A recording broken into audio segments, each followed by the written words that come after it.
I still remember the rain that night. Not the gentle, cleansing kind that washes away troubles, but the merciless downpour that drenches you to the bone, making everything heavier, including the weight of your decisions. 3 hours earlier, I had walked out of the suburban prison I'd called home for 6 years. The door hadn't even slammed behind me. Craig was too drunk to notice I was leaving for good this time. My cheek still stung where his wedding ring had connected with my skin. The irony wasn't lost on me. The symbol of our union now marked me in the most honest way our relationship had in years. The duffel bag slung across my shoulder contained everything I could call mine. Some clothes, toiletries, $247 in cash, and the locket my grandmother had given me before she died. Everything else belonged to Craig, as he'd reminded me countless times. The furniture, the car, my self-worth. Itajaí wasn't known for its reliable public transportation, especially after midnight, which is why I found myself trudging through the flooded streets, mascara running down my face, blending with the rain and tears I refused to acknowledge. The bus shelter offered minimal protection as I huddled there, my thin jacket doing little against the November chill. I was 32 years old and starting from scratch, with nowhere to go and no one to call. Need a ride? The voice came from behind me, deep and clear despite the rainfall's percussion. I didn't turn immediately. In my experience, kindness from strangers usually came with expectations. "I'm fine," I lied, my voice betraying me with a slight tremble. "You don't look fine." I turned then, ready to snap back with the last shreds of my dignity, but the words died on my lips. He stood under a large black umbrella, not quite under the shelter. Tall, imposingly so, dressed in what even my untrained eye could recognize as an expensive suit. Dark hair slicked back, revealing a face with sharp angles softened only by the faintest hint of stubble, but it was his eyes that held me. Dark as the night around us, observant, missing nothing. "I don't get into cars with strangers," I said, pulling my bag closer. A smile played at the corner of his mouth. "Smart woman." He took a step forward, and I noticed how the rain seemed to part for him, how the puddles knew better than to splash his immaculate leather shoes, Alessio Vitale. He extended his hand as if we were meeting at a business conference rather than a deserted bus stop past midnight. "That's supposed to make you less of a stranger?" I asked. "It's a start." His accent was slight but unmistakable. Italian, wrapped around each word like fine silk. Something about him made the hairs on my neck rise. Not entirely from fear, though there was that too. Power radiated from him, the kind that didn't need to announce itself. Behind him, I noticed a black SUV with tinted windows, engine running. A large man stood beside it, seemingly unbothered by the rain soaking his broad shoulders. "Where are you headed?" Alessio asked, as if he had all the time in the world, as if standing in the rain talking to a bedraggled woman was his evening plan. "Away?" I answered truthfully. "Anywhere away." He nodded as if he understood completely. "I know somewhere safe. No strings." I almost laughed. There were always strings. Craig had taught me that lesson thoroughly. Nothing was free, especially not from men who looked like they owned pieces of the world. "Why would you help me?" I challenged. "Perhaps I recognize a fellow escapee." His eyes flickered to my swollen cheek, then back to mine. "Or perhaps I just don't like seeing someone stranded in this weather." A crack of thunder punctuated his words, making me flinch. The universe's way of reminding me I had limited options: stay here and eventually face Craig when he sobered up and came looking for me, or take a chance on this elegant stranger offering shelter. "One night," I said finally. "Just somewhere to stay tonight." He inclined his head slightly, satisfaction briefly crossing his features. "Of course." As he stepped aside, extending the umbrella to cover me, I realized I hadn't even told him my name. "Evelyn," I said, stepping cautiously toward him. "Evelyn Taylor." "A pleasure, Evelyn Taylor." The way he said my name made it sound like something valuable, something worth tasting. The large man by the car moved immediately, opening the rear door. As we approached, I noticed how his eyes never settled, constantly scanning the empty street. Up close, I could see the slight bulge under his jacket, a gun. My steps faltered. Alessio's hand came to rest lightly on the small of my back, not pushing, just present. Marco is my driver. You have nothing to fear. I wasn't so sure, but I was already in motion, already committed. The interior of the SUV was warm and smelled of leather and something distinctly masculine. As I slid across the seat, I noticed the partition between the front and back was raised, privacy, or isolation.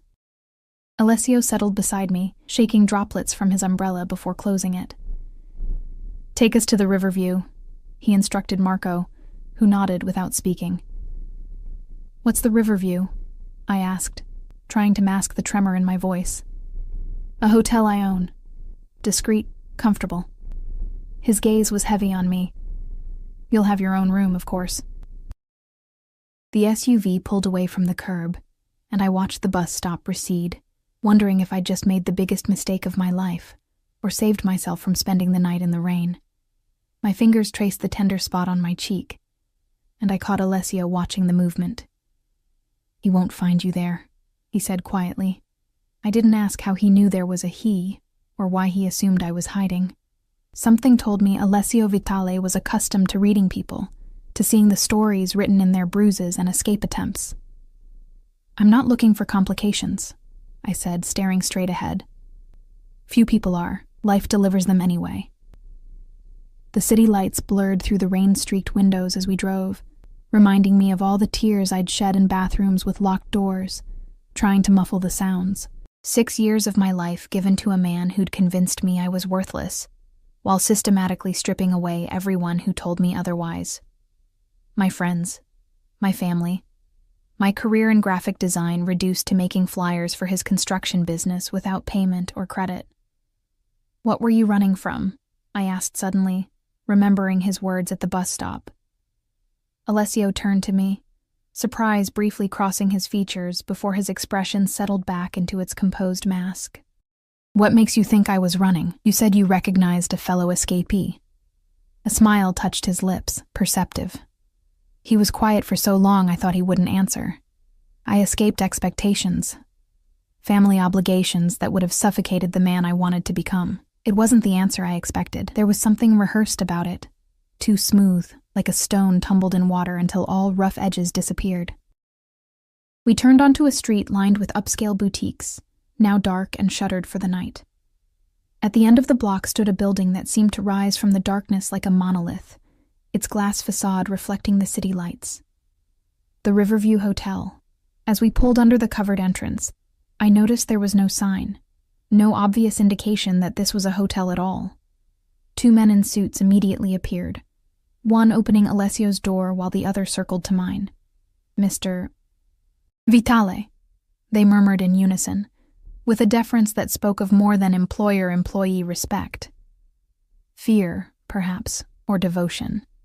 The lobby was deserted except for a single attendant behind a sleek desk, who straightened immediately when he saw Alessio. "Mr. Vitale, we weren't expecting you tonight. Last-minute change of plans, Anthony." Alessio's tone was pleasant but left no room for questions. "The Riverside Suite, please." "Of course, sir." The attendant's eyes flicked to me, taking in my disheveled appearance, the bruise blooming on my cheek, before quickly returning to his computer. Alessio placed his hand on the counter, drawing the attendant's attention. "Ms. Taylor will need some things for her stay. Clothes, toiletries. Have Maria handle it." "Right away, sir." I wanted to protest that I couldn't afford whatever designer items he was ordering, that I didn't want to be indebted to him, but exhaustion was catching up with me. One night, I reminded myself, I could figure everything out tomorrow with a clear head. The elevator required a keycard to operate. Alessio swiped his, then pressed the button for the top floor. As we ascended, I caught our reflection in the mirrored walls. Him, immaculate despite the rain, and me, looking like something the storm had dragged in. Water dripped from my hair onto the marble floor. "Why are you doing this?" I asked, meeting his eyes in the reflection. "Why does there have to be a reason? There's always a reason." The elevator doors opened to a short hallway with only one door at the end. Alessio led the way, using another keycard to enter. The Riverside Suite was larger than the entire apartment I'd shared with Craig. Floor-to-ceiling windows offered a panoramic view of the city and the river beyond, lights glimmering through the rain. The decor was understated luxury. Cream-colored furniture, dark wood accents, artwork that looked original and expensive. "The bedroom is through there," Alessio said, gesturing to a door on the right. "The bathroom has everything you should need until Maria brings your things." "I can't pay for this," I said bluntly. "I'm not asking you to." He removed his suit jacket, draping it over a chair. The movement drew my attention to his shoulders, to the way his shirt stretched across them. "I'm not sleeping with you either." The words came out more defensive than I'd intended. Alessio went still, his expression unreadable. "I never suggested you would." His voice had cooled several degrees. "The couch converts to a bed. I'll take it." I felt my cheeks flush with embarrassment, and something else. The strange disappointment of someone whose worth has been reduced to one thing for so long that they begin to believe it themselves. I didn't mean, "Get some rest, Evelyn." He walked to a cabinet and withdrew a crystal tumbler and a bottle of amber liquid. "Tomorrow is soon enough to figure out your next steps." I retreated to the bedroom, closing the door behind me. The king-sized bed looked like heaven after the night I'd had, but I forced myself to shower first, washing away the rain and the lingering touch of Craig's hands. The hot water stung the cut on my cheek, a reminder of what I'd left behind. When I emerged, wrapped in a plush robe I'd found hanging on the door, I noticed clothes laid out on the bed, silk pajamas that looked expensive and new, still with tags attached. Maria had come and gone while I was in the shower. The thought of someone entering the room without me knowing sent a chill down my spine. I dressed quickly, then hesitated by the door. Through it, I could hear Alessio speaking quietly, his voice too low to make out words. A business call at this hour? Or was he telling someone about the stray he'd picked up? My bag sat on a chair near the bed, and I rummaged through it, counting my meager cash again. Not enough for a hotel, but maybe enough for a bus ticket out of town tomorrow. I needed a plan. Needed to disappear before Craig started looking for me in earnest. A soft knock on the door made me jump. "Evelyn?" Alessio's voice was muffled through the wood. "I've ordered some food if you're hungry." My stomach growled in response. I couldn't remember the last time I'd eaten. When I opened the door, Alessio was standing there, his tie removed, the top buttons of his shirt undone. He looked younger somehow, less intimidating, though the intensity in his eyes remained unchanged.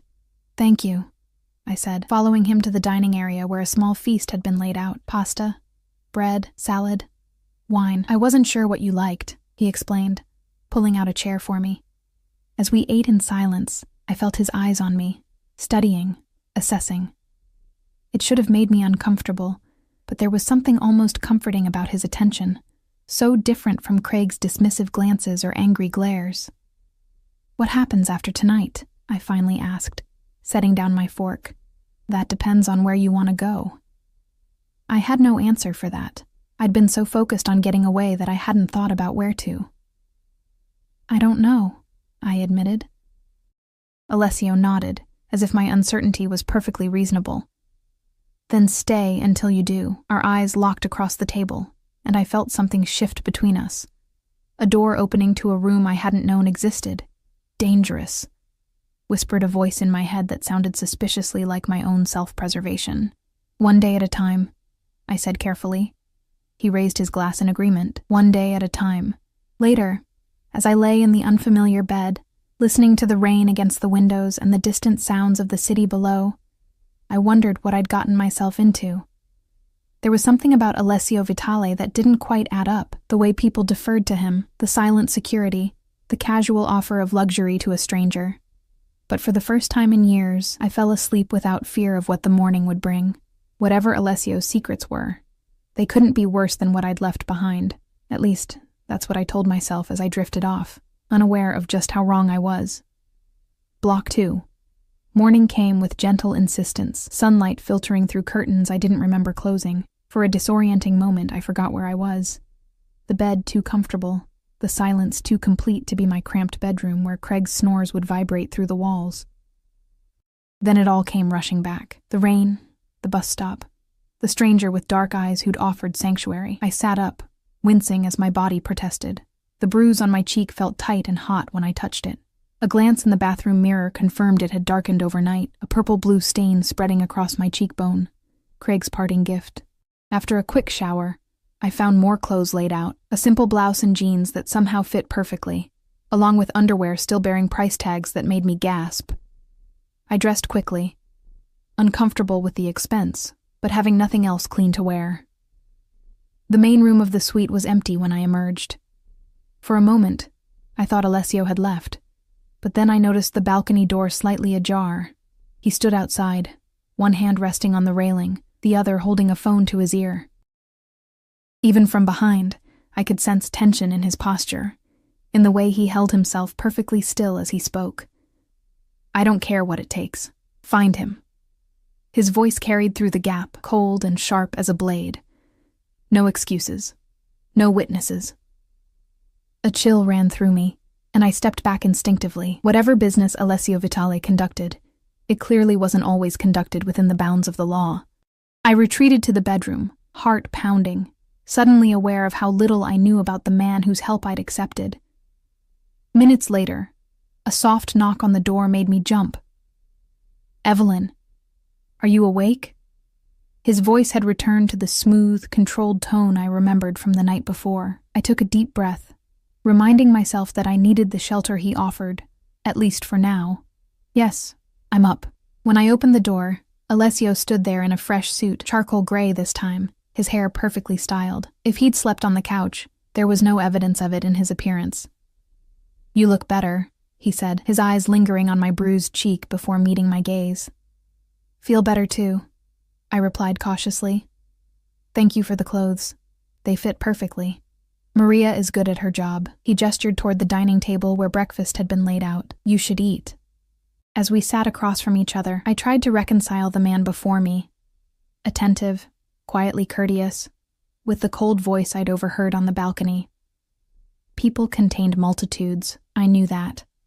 But some multitudes were more dangerous than others. "I should go today," I said, spreading jam on a piece of toast I didn't really want. "I've imposed enough. Where will you go?" The question was casual, but his eyes were intent on my face.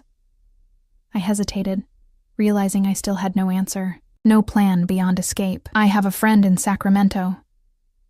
The lie came easily, born of self-preservation. In truth, Craig had systematically cut me off from everyone I'd once called friend. Alessio took a sip of his coffee, studying me over the rim. "You're not a very good liar, Evelyn."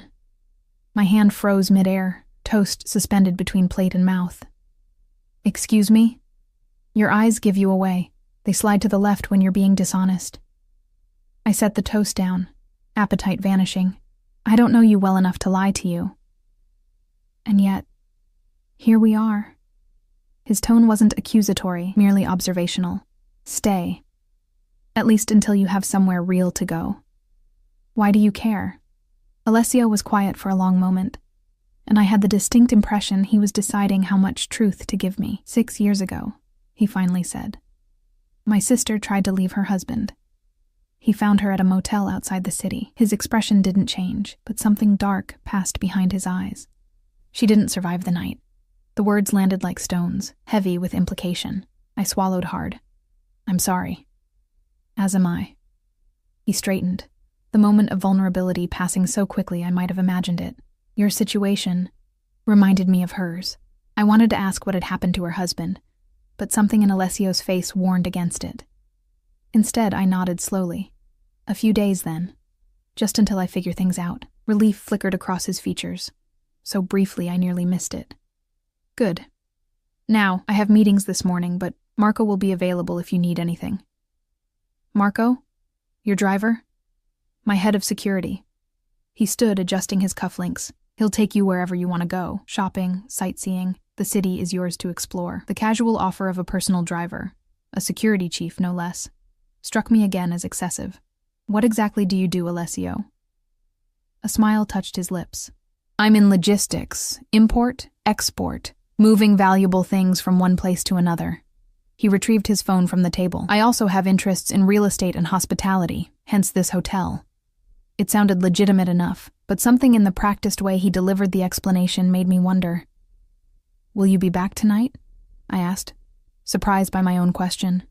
"I'll join you for dinner." He moved toward the door, then paused. "Evelyn? Should anyone ask, you're my guest. Nothing more." Before I could respond, he was gone, leaving me with more questions than answers and the distinct feeling that I'd stepped into something larger than a simple act of kindness. I spent the morning exploring the suite, which was larger than I'd initially realized. Besides the main living area and the bedroom I'd used, there was a second bedroom, a study lined with leather-bound books, and a bathroom with a tub large enough to swim in. Everything spoke of quiet luxury. Nothing flashy, but clearly expensive.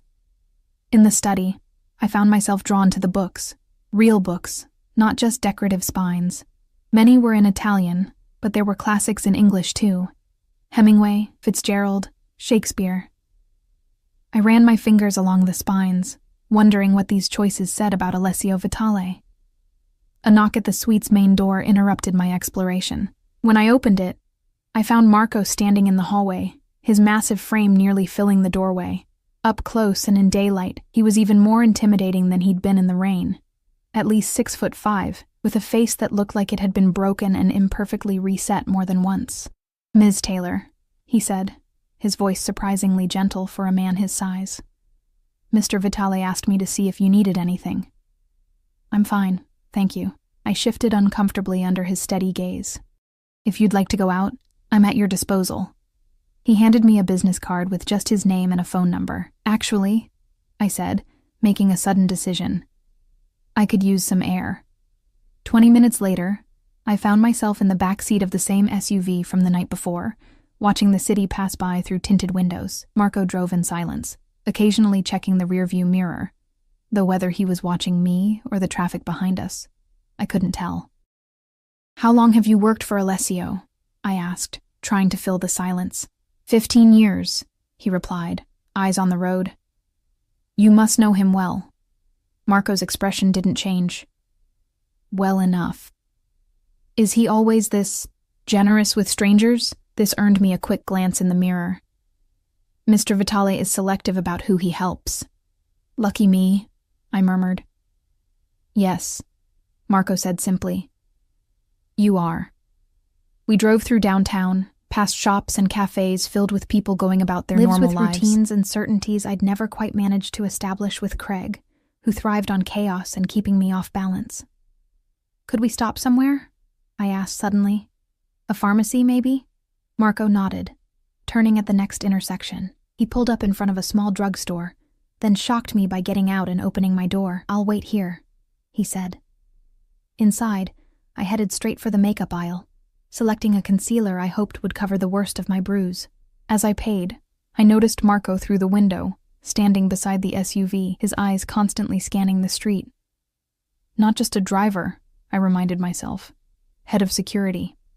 Back in the car, I applied the concealer using the small mirror in my compact, watching as the evidence of Craig's violence disappeared beneath layers of beige. The woman who looked back at me seemed different somehow. Still me, but with a strange new awareness in her eyes. "Where to next?"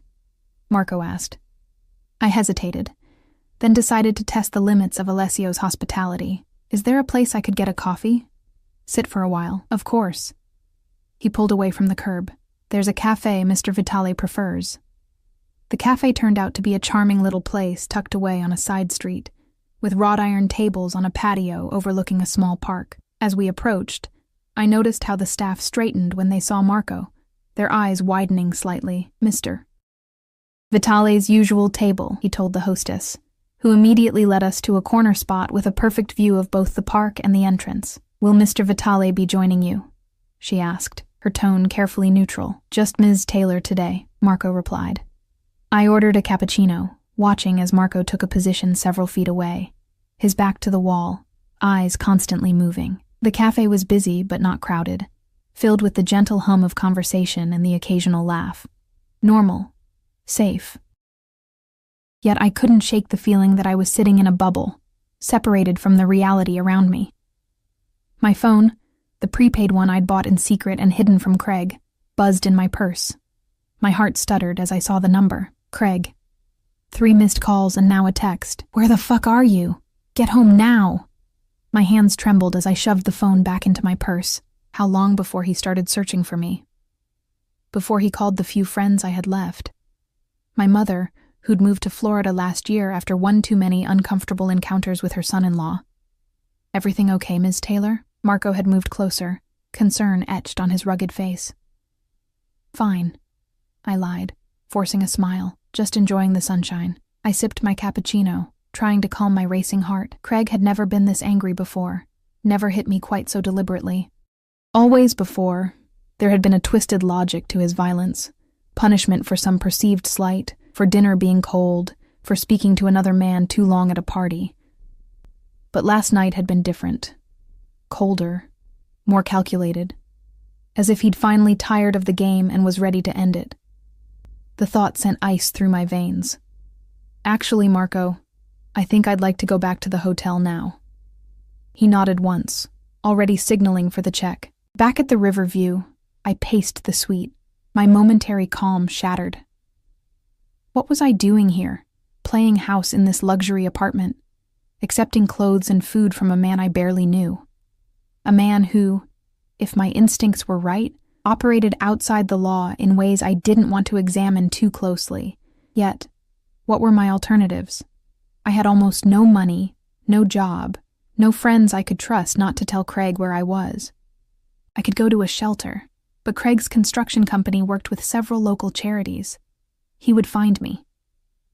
By evening, I'd worked myself into such a state of anxiety that when the door opened and Alessio walked in, I nearly jumped out of my skin.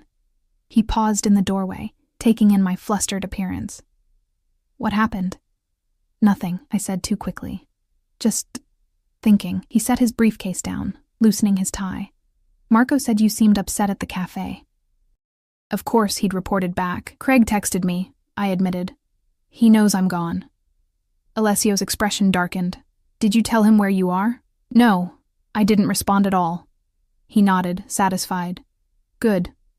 He moved to the bar and poured 2 drinks, handing me one. "Tell me about him."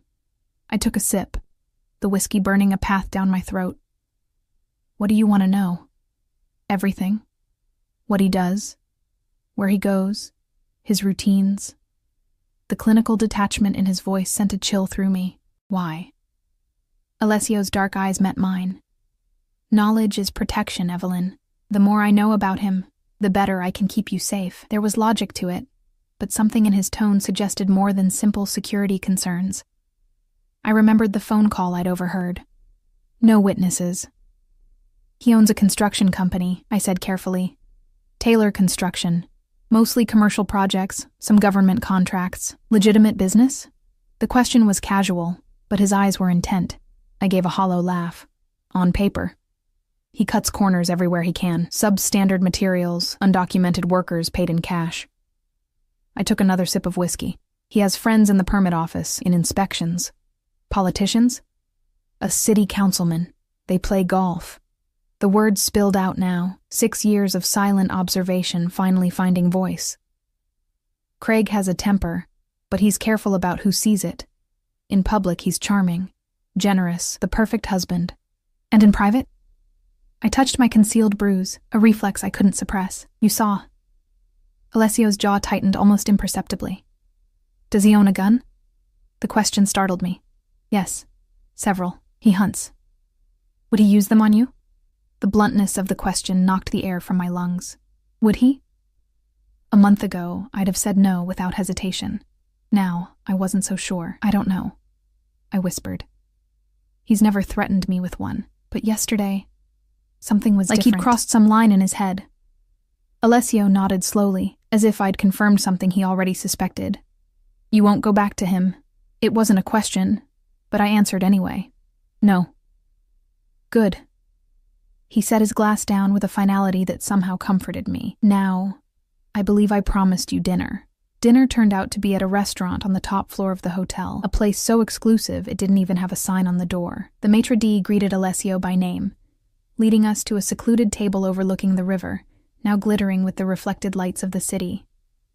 Throughout the meal, course after exquisite course of food I couldn't name but found delicious, Alessio kept the conversation light, asking about my interests, my past before Craig. He listened with genuine attention as I told him about my abandoned career in graphic design, about the small portfolio of work I'd managed to keep hidden on a cloud drive Craig didn't know about. "You should show me sometime," he said, refilling my wine glass. "I have associates who might be interested in your work." "It's been years," I demurred. "I'm probably rusty. Skills like that don't disappear, Evelyn. They just wait to be rediscovered." There was something about the way he said it, as if he saw potential in me that I'd long forgotten existed, that warmed me more than the wine. As we lingered over dessert, I found myself studying him openly, trying to reconcile the different facets I'd glimpsed. The businessman, the protective brother, the man who'd ordered someone found with no witnesses. "You're staring," he observed, a smile playing at the corners of his mouth. "I'm trying to figure you out," I admitted. "And what have you concluded? That you're more complicated than you appear, and that there's a lot you're not telling me." His smile deepened, reaching his eyes this time. "We all have our secrets, Evelyn, even you." "I'm not that interesting." "I disagree." He leaned forward slightly. "A woman who endures 6 years with a monster, then walks away with nothing but what she can carry. That takes a kind of courage few possess." His words wrapped around me like a warm blanket, validation I hadn't known I needed. For years, Craig had systematically dismantled my self-worth, convinced me that leaving was an impossibility, that I was nothing without him. And here was this man, this dangerous, enigmatic man, seeing strength where I'd only seen survival. "It wasn't courage," I said softly. "It was desperation. They're often the same thing." His hand moved across the table, not quite touching mine. "What pushed you over the edge after all that time?" I stared at our nearly touching hands, at the contrast between his manicured nails and the bitten stubs of mine. "He killed something," I said finally. "A stray cat that had been coming to our back door. I'd been feeding it scraps. When he found out," I swallowed hard. "He said it was to teach me a lesson about attachment, about consequences." Alessio's expression didn't change, but something flickered in his eyes. A darkness that should have frightened me but somehow didn't. "And you realized you might be next," he said quietly. I nodded. Not right away, but later that night when he hit me, I saw something in his eyes I'd never seen before, like he was looking at me the way he'd looked at that cat. Alessio's hand finally closed over mine, warm and solid. "You won't go back," he repeated, and this time it sounded like a promise. As we walked back to the suite, his hand resting lightly on my lower back, I was acutely aware of the eyes that followed us. Hotel staff, security personnel positioned discreetly at intervals, even other guests. All watching with a mixture of curiosity and deference that spoke volumes about Alessio's position, whatever it truly was. At the door to the suite, he paused. "I have calls to make. Business in Europe doesn't wait for our time zone." "Of course," I said, inexplicably disappointed. He studied my face for a moment, then leaned down slowly, giving me plenty of time to pull away. When he pressed his lips to my unbruised cheek, the contact was brief but electric, sending a current through me that I hadn't felt in years, if ever. "Good night, Evelyn," he murmured, his breath warm against my skin. As I lay in bed later, replaying the moment over and over, I told myself I was being foolish, that whatever I thought I was feeling was just gratitude and relief wrapped in the intoxicating package of attention from an attractive man. That getting involved with someone like Alessio Vitale, someone with secrets deep and dark enough to drown in, was the last thing I needed. Yet when I finally drifted off to sleep, it was his face I saw, not Craig's. And for the first time in years, the dreams that came were not nightmares. The next 3 days fell into an unexpected rhythm. Mornings, I would wake to find Alessio already gone, a note left on the dining table informing me he'd return for dinner. Days, I would explore the city with Marco as my silent shadow, gaining confidence with each hour spent away from Craig's influence. Evenings, Alessio and I would share meals and conversation that stretched into the night, carefully circling each other like dancers learning a new routine. It was a strange limbo, not quite freedom, not quite captivity. The luxury surrounding me was both sanctuary and reminder that I still had no real plan beyond the walls of the Riverview. On the 4th morning, I woke to raised voices in the main room of the suite. I froze, Craig's conditioning making me instinctively curl smaller in the bed. But the voices weren't angry, they were urgent. And one belonged to Alessio. Needs to be handled today, not tomorrow, not next week. His voice was controlled, but tight with tension. The Colombians are getting nervous, another voice replied. They're asking questions about the shipment. Let them ask. We've never given them reason to doubt us before. And the other matter? The second voice lowered, but I strained to hear. The husband? My blood turned to ice. They were talking about Craig, under surveillance. He's becoming a problem. Should I? No, not yet. I want to see what he does next. The conversation shifted to Italian, too rapid for me to catch even if I'd understood the language. I lay perfectly still, heart hammering in my chest, until I heard the main door open and close. When I finally ventured out, dressed in another outfit that had mysteriously appeared in my size, Alessio was alone, staring out at the city. "Good morning," I said carefully, watching his reflection in the window. He turned, his expression softening when he saw me. "I'm sorry if we woke you." "Business?" I asked, moving to pour myself coffee from the carafe on the table. "Always." He joined me, taking the cup from my hands and setting it down. "We need to talk, Evelyn." Fear curled in my stomach. "About?" "Your husband made a police report yesterday. Missing persons." I nearly laughed. "Missing?" He knows exactly why I'm gone. Nevertheless, he's playing the concerned spouse. Very convincingly, according to my sources. I sank into a chair, legs suddenly unsteady. "Your sources in the police department?" Alessio didn't bother denying it. "He's been to your mother's house, your former workplace. He's showing your picture around town." The room seemed to tilt sideways. Craig was looking for me, publicly, strategically. Playing the victim while hunting for his prey. "He won't stop," I whispered. "Not until he finds me." "He won't find you," Alessio said with such certainty that I looked up sharply. "But we need to consider your options." "We?" He knelt before my chair, taking my hands in his. "Yes, we. I told you before. You're not going back to him." The intensity in his eyes should have frightened me, but instead it anchored me. "What are my options?" "You could leave the city. Start fresh somewhere he wouldn't think to look." "With what money? What identification?" "He has everything, Alessio." The panic rose in my throat. "My ID, my social security card, my birth certificate. I can't even get on a plane. I can arrange those things." Of course he could. And then what? Live looking over my shoulder forever? He's not the type to let go. Not ever. Alessio's jaw tightened. "There's another option." "Which is?" "Stay with me." He said it simply, as if offering me coffee rather than a complete upheaval of my existence. "Not here in the hotel. I have a house outside the city, private, secure. And do what? Be your... what? Girlfriend? Mistress?" The words came out harsher than I intended. "Be safe," he countered. "Until we deal with the situation permanently." The way he said permanently sent a chill through me. What does that mean exactly? Alessio stood, moving away slightly. "It means I can ensure he never bothers you again." "By doing what?" I pressed, needing to hear him say it. His eyes met mine, dark and unreadable. "By whatever means necessary." The air between us grew heavy with unspoken implications. I should have been horrified, should have run from the room, from the hotel, from this man who spoke so calmly of violence. Instead, I felt something dangerously close to relief. "I can't ask you to do that," I said finally. "Whatever that is. You're not asking. I'm offering." I studied him. This man who'd become my unexpected protector. "Who are you really, Alessio? You know who I am.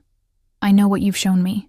He seemed to consider this, weighing how much truth to give. "I run an organization," he said carefully. "A family business, you might say. Import, export, as I told you before. But also, problem solving. You're in the Mafia." The words slipped out before I could stop them. His smile was slight but genuine. "Such an American term. We prefer La Familia." The confirmation should have shocked me, but it only crystallized what I'd already suspected. The deference from others, the security, the resources at his disposal, it all made sense now. And I'm what? A charity case? A distraction? I asked, surprised by the hurt in my voice. Alessio moved closer again, his hand coming up to brush my cheek where the bruise had faded to a yellowish shadow. You are someone who needed help when our paths crossed. Someone who matters to me now. The simple honesty in his voice broke something loose inside me, a dam holding back emotions I'd suppressed for years. Before I realized what I was doing, I leaned forward, pressing my lips to his. For a heartbeat, he remained still. Then his arms came around me, pulling me closer as he deepened the kiss. There was nothing tentative about the way he claimed my mouth, nothing hesitant in how his hands spread across my back, pressing me to him as if he could absorb me into himself. When we finally broke apart, both breathing hard, I saw something in his eyes I hadn't before. Vulnerability beneath the control, need beneath the power. I should leave, I said, though I made no move to step away. This is complicated. Life is complicated, he replied, his thumb tracing my lower lip. It doesn't mean we don't live it. The ringing of his phone shattered the moment. Alessio glanced at the screen, his expression hardening. I have to take this. As he moved away to answer, speaking rapid Italian, I touched my lips, still feeling the pressure of his kiss. What was I doing? Jumping from one dangerous man to another? Yet Alessio's danger felt different. Not directed at me, but at the world that would harm me. When he returned, his face was composed once more, though tension radiated from him. I have to go out. Business that can't wait. Is everything okay? A minor complication. He retrieved his jacket from the back of a chair. Marco will stay with you. Don't leave the hotel today. The command in his voice triggered an old defensiveness. I'm not a prisoner, Alessio. He paused, softening visibly. No, you're not. But you are in danger, more than you realize. Please, Evelyn, for your safety. Put that way, I couldn't argue. All right. For today. He nodded, satisfied, then crossed to me again, pressing another brief but intense kiss to my lips. We'll continue this conversation tonight. After he left, I paced the suite, my mind racing with everything that had happened. Alessio Vitale, not just a businessman with a dark edge, but an actual Mafia boss, and I'd kissed him. Wanted more than kisses, if I was honest with myself. My phone buzzed from the bedroom. I retrieved it from the nightstand where I'd left it, seeing Craig's number again. Instead of a text this time, there was a voicemail. Against my better judgment, I pressed play. I know you're still in the city. His voice was eerily calm, more frightening than his shouts had ever been. Did you think I wouldn't find out about your little Italian? Your fancy hotel? You've made a very big mistake, Evie. Come home now, and maybe, I can forgive you. But if you make me come get you. The message ended with his soft, terrible laughter. The phone slipped from my numb fingers, clattering to the floor. He knew, somehow, he knew where I was, who I was with. The walls of my sanctuary suddenly felt paper thin. I needed to warn Alessio, needed to tell him that Craig knew that he was coming. I looked around frantically for Marco's card, finding it in my purse. As I dialed, a knock came at the suite door. Cautious after Craig's message, I approached slowly. Who is it? Room service, ma'am. I hadn't ordered anything. I didn't call for room service. A pause. Mr. Vitale arranged it before he left. Lunch. It seemed plausible. Alessio was always thinking ahead, always providing. I opened the door. Craig stood there. A hotel uniform jacket stretched too tight across his shoulders. A room service cart before him. Hello, Evie, he said, shoving the cart forward into my stomach, forcing me back as he stepped into the suite. Missed me? The door clicked shut behind Craig with terrible finality. I stumbled backward, the service cart between us like a flimsy barricade. 6 years of conditioning made my body freeze, my throat close, my mind go blank with familiar terror. Nice place, Craig said, looking around the suite with exaggerated appreciation. Way above your pay grade, but then, you're not paying, are you? I glanced toward the bedroom where my phone lay on the floor. Marco's number still displayed. If I could just reach it. Looking for this? Craig pulled a gun from his waistband, holding it casually at his side. Don't bother running, Evie. We both know you never get far. How did you find me? I managed, my voice barely audible. He smiled, that charming smile that had once made me believe I was the luckiest woman alive. You think I don't have friends? One of them saw you at a cafe with your bodyguard. His face twisted. You're sleeping with a gangster now? That's how little respect you have for our marriage? There is no marriage, I said, finding strength in the truth. Not anymore. Craig's expression darkened. Till death do us part, remember? Those were the vows you took. The menace in his voice made my skin crawl. I edged sideways, trying to create distance. What do you want, Craig? What's mine? He stepped around the cart, closing the distance between us. You embarrassed me, Evie. Made me file a missing persons report like some helpless cuckold. People are talking. I left because you hurt me. Because you killed that cat just to— His hand shot out, grabbing my throat, squeezing just enough to cut off my words. That mangy thing? That's what this is about? A fucking stray? Let go, I gasped, clawing at his fingers. We're leaving, he said, dragging me toward the door. Right now, before your Italian boyfriend gets back. Terror gave me strength I didn't know I had. I brought my knee up hard between his legs, gratified by his howl of pain as he doubled over. His grip on my throat loosened, and I twisted away, lunging for the bedroom. I didn't make it 3 steps before he caught my hair, yanking me backward with such force that I saw stars. The gun came up, pressing against my temple. Try that again, he hissed, his breath hot against my ear. And I'll paint these fancy walls with your brains. They'll kill you, I whispered. Alessio will hunt you down. Craig laughed, the sound vibrating through me. You think I'm afraid of some import-export thug? I've got friends too, Evie. Important friends. He began pulling me toward the door, the gun still pressed to my head. My mind raced frantically. Marco was somewhere in the hotel. If I could make noise, create a disturbance. The sound of a keycard in the door froze us both in place. Craig shifted, putting me between himself and the entrance, the gun now pressed to my back. Not a word, he breathed. The door opened, revealing Marco, his massive frame filling the doorway. He registered the scene in an instant. My terrified face, the position of Craig's arm, the subtle bulge of the gun beneath my jacket. Ms. Taylor, he said calmly. Everything all right? Fine, Craig answered for me, his voice a perfect imitation of concern. My wife isn't feeling well. I'm taking her home. Marco's eyes never left mine. Ms. Taylor?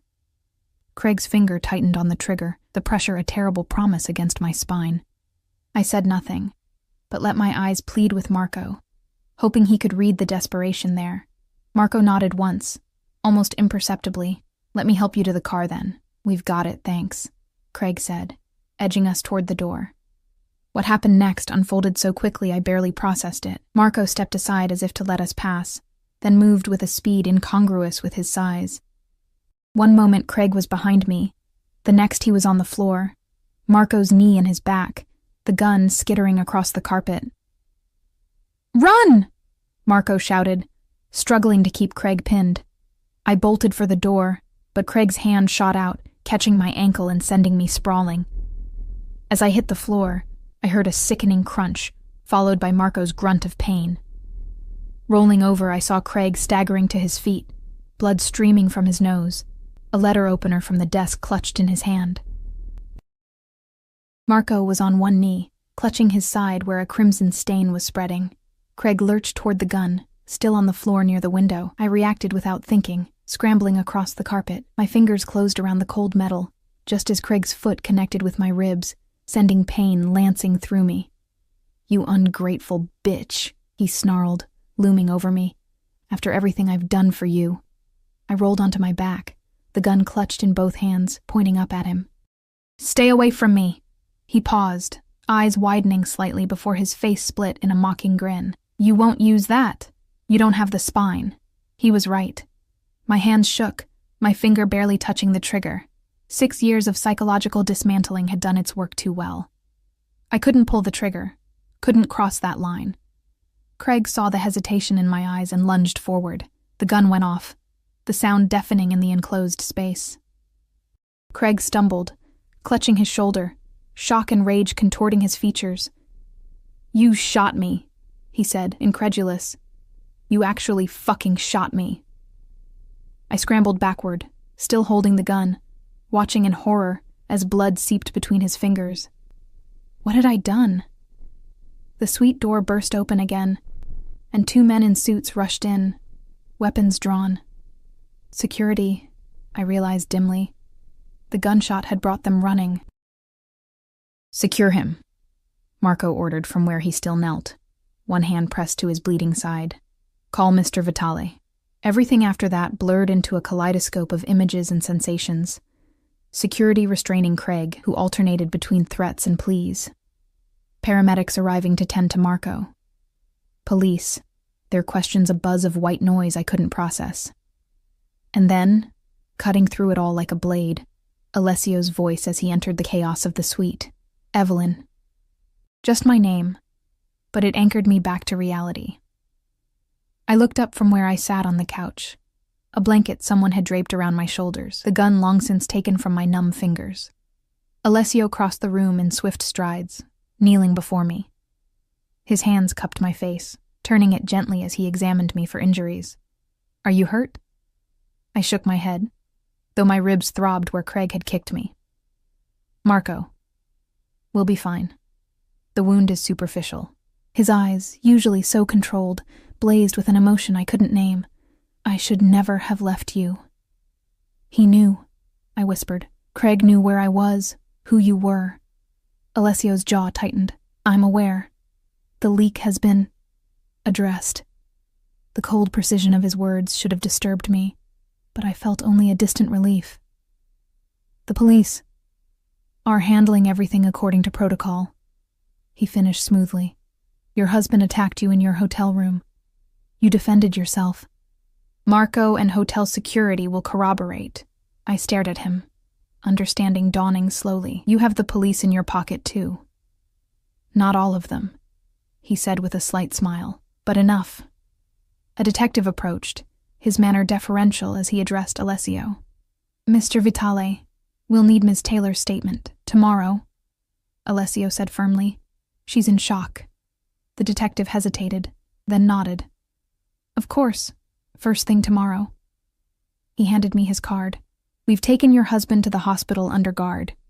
He'll be charged with assault, breaking and entering, attempted kidnapping, and assault with a deadly weapon. Will that be enough to hold him?" I asked, remembering Craig's boasts about his important friends. "With Mr. Vitale's security footage backing your statement, absolutely."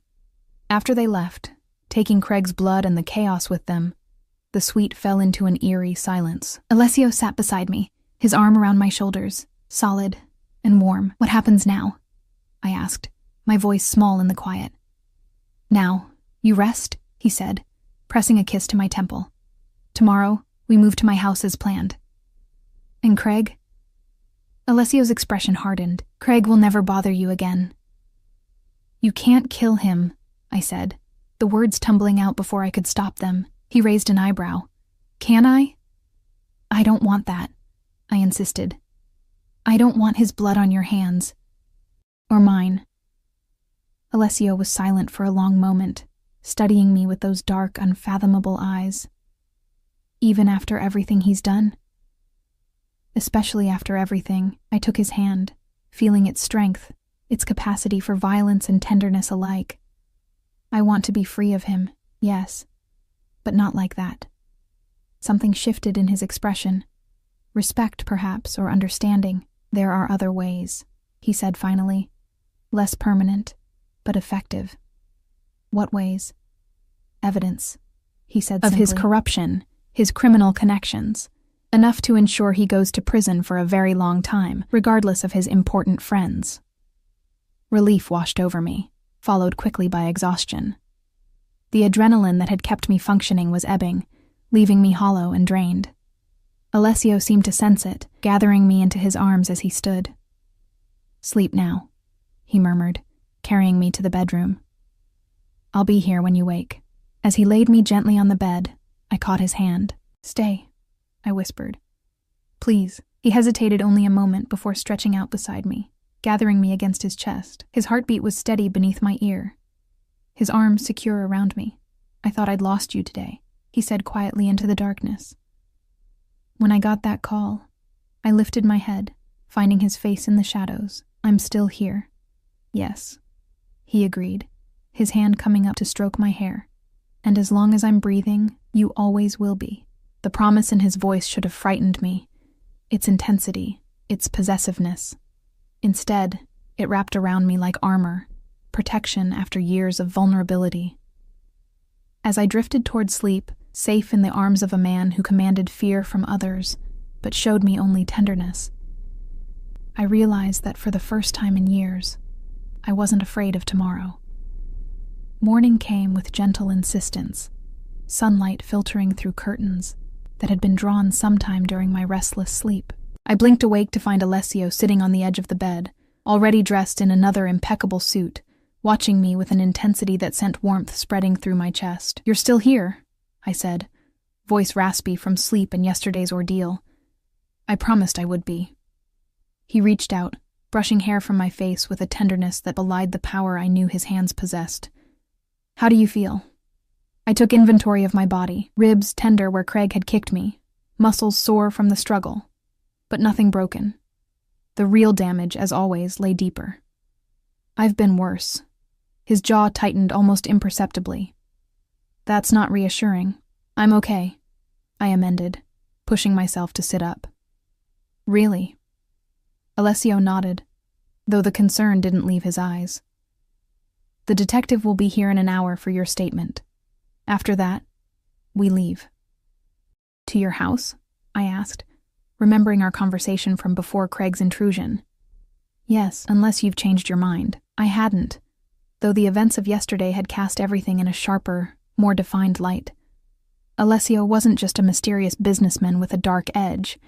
He was a man with the power and willingness to eliminate those who threatened what he considered his, and somehow I had become included in that category.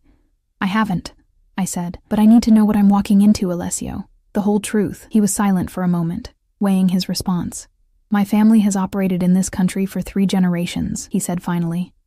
"We have interests in shipping, real estate, nightclubs, casinos, some legal, some in gray areas." "And the not-so-gray areas?" His smile was slight. "Those too. Do you kill people?" The bluntness of my question surprised even me. Alessio didn't flinch, when necessary. "To protect what's mine." His eyes held mine, unflinching. "Does that frighten you?" It should have. Any sane person would be terrified, would be running for the door. Instead, I felt a strange calm. What frightens me is going back to living in fear, of always looking over my shoulder, waiting for the next blow to fall. "That won't happen," he promised. "Not while I'm alive." The detective's arrival interrupted any further conversation. Giving my statement was surprisingly straightforward. The detective was professional but deferential, never pushing when I hesitated, accepting my account without question. Throughout the interview, Alessio remained at my side, his presence both reassuring and a silent reminder of the power dynamics at play. "Mr. Taylor remains in the hospital under guard," the detective informed us as he prepared to leave. "Once released, he'll be transferred directly to county lockup. Given the charges and the evidence, bail is unlikely." "And if he does make bail?" I asked, unable to keep the anxiety from my voice. "The restraining order will be in effect. He comes within 500 feet of you. He goes straight back to jail." The detective glanced at Alessio, though I doubt he'll risk it. After he left, we moved quickly. A small suitcase had appeared, packed, I assumed, by the mysterious Maria, with the clothes that had accumulated during my stay. Within an hour, we were in the SUV, Marco replaced by another security man, heading out of the city. Alessio's house turned out to be an estate, set back from a private road behind gates and walls that spoke more of security than ostentation. The main house was surprisingly understated, a sprawling stone structure that blended with the wooded landscape rather than dominating it. "It's beautiful," I said as we pulled into the circular drive. "It was my parents' home," Alessio explained. "After they died, I considered selling it, but..." He trailed off, looking at the house with what might have been nostalgia. Some connections are worth preserving. Inside, the house was a blend of old-world craftsmanship and modern comfort. Wooden beams crossed high ceilings, Stone fireplaces anchored spacious rooms, and large windows filled the space with natural light. It felt lived in, genuine in a way the hotel suite, for all its luxury, had not. A small staff greeted us, a housekeeper, a cook, a groundskeeper. All treated Alessio with the same mixture of respect and wariness I'd observed at the hotel. Me, they regarded with barely disguised curiosity. "They're wondering who you are," Alessio said later, as he showed me to my room. A beautiful space with its own sitting area and a bathroom larger than Craig's entire master suite. "I've never brought anyone here before." "Never?" I asked, surprised. "This is my sanctuary," he explained, moving to open the French doors that led to a private balcony overlooking gardens, and beyond them, a lake glittering in the afternoon sun. "Few people know this place exists. Fewer still have been invited." The implications of his statement settled over me. The trust he was extending, the rarity of the gesture. "Thank you," I said simply, hoping he understood I meant for more than just the room. Alessio turned from the view, his expression softening as he looked at me. "There's something I need to show you." He led me down a hallway to a room at the far end of the house. When he opened the door, I gasped. It was a studio.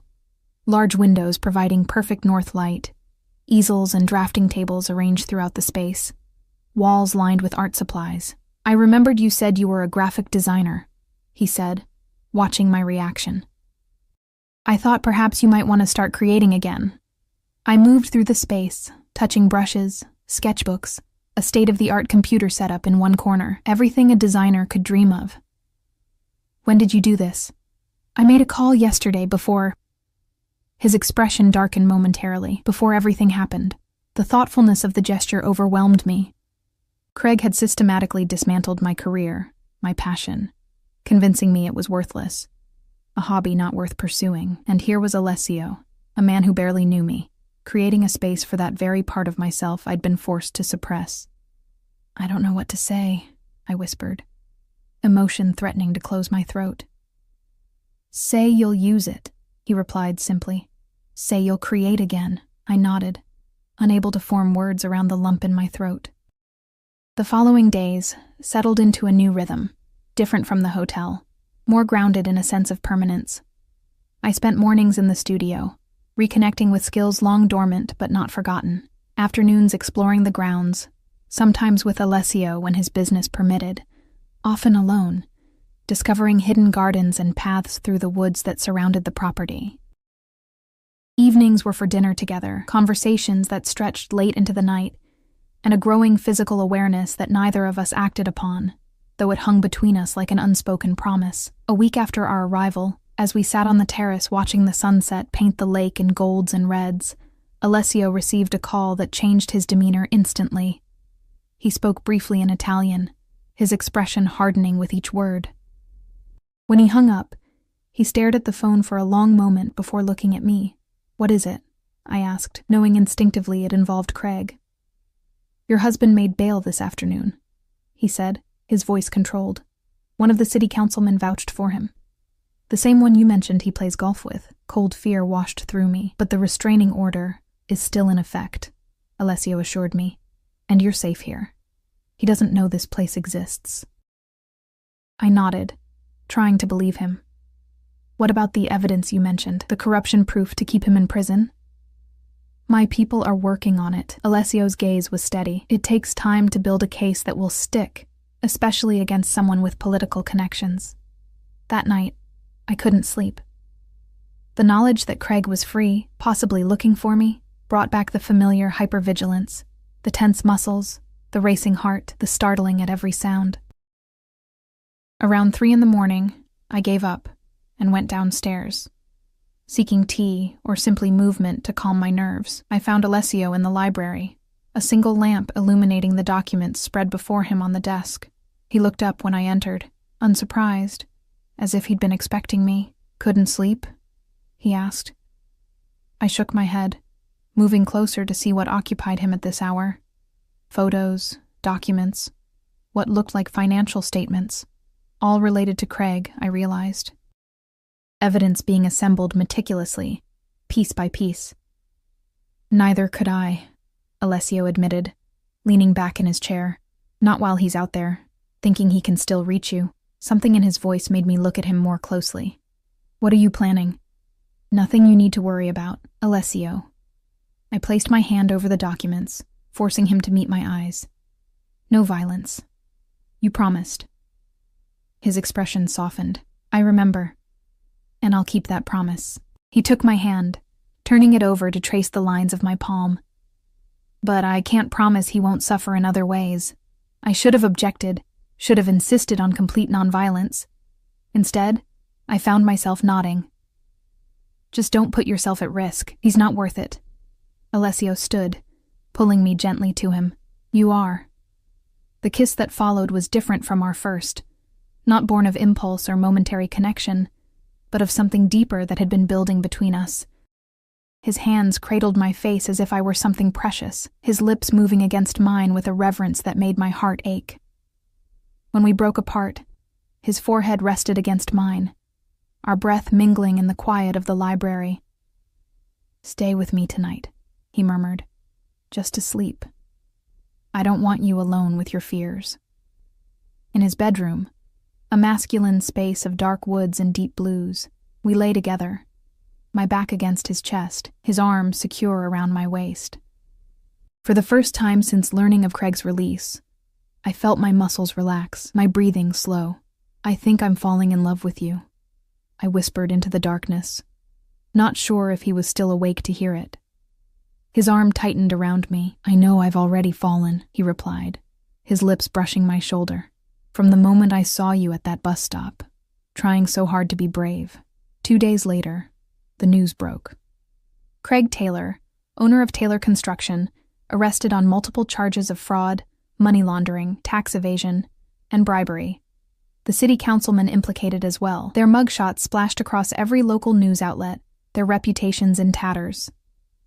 "You're doing?" I asked Alessio as we watched the coverage. He shrugged, a small smile playing at his lips. "Let's just say my organization has resources that made the evidence impossible to ignore or bury." The trial was swift by legal standards, the evidence overwhelming. When the verdict came, guilty on all counts, with a sentence of 15 years, I felt a weight lift that I hadn't known I was carrying. Not just the fear of Craig finding me, but the deeper burden of the life I'd left behind. With his conviction, the divorce proceedings I'd initiated moved forward unopposed, fast-tracked by judges who mysteriously seemed eager to accommodate. 6 months to the day from when Alessio had found me at that rain-soaked bus stop, I stood in the studio he'd created for me, putting the finishing touches on a new logo for one of his legitimate businesses. My freelance design career had flourished, with Alessio's connections opening doors, but my talent keeping them open. Arms wrapped around me from behind, lips brushing my neck. "Working late again?" Alessio murmured. I leaned back into his embrace. "Just finishing up. What about you? How was Milan?" "Productive." He turned me to face him, his eyes roaming my face as if memorizing it after his 3-day absence. "But lonely." "Well, you're home now." The word came naturally. Home. This place that had started as refuge had become something more, a beginning. Alessio's hands framed my face. "Marry me." The question, not really a question at all, hung between us. There were 1,000 reasons to say no. His world, his business, the danger that would always surround him, the fact that I was barely 6 months divorced from a marriage that had nearly destroyed me, yet there was only one reason that mattered for saying yes. In his arms, with all his complications and darkness, I had found not just safety, but something I'd thought forever beyond my reach. Happiness. "Yes," I said simply. His smile, rare and transformative, lit his face before he claimed my lips in a kiss that held both passion and promise. Whatever came next, whatever challenges his world might bring, we would face them together, not as victim and savior, but as equals who had chosen each other with eyes wide open. Outside, rain began to fall, gentle and cleansing, so different from the storm that had brought us together, a reminder that sometimes the darkest nights lead to the brightest beginnings.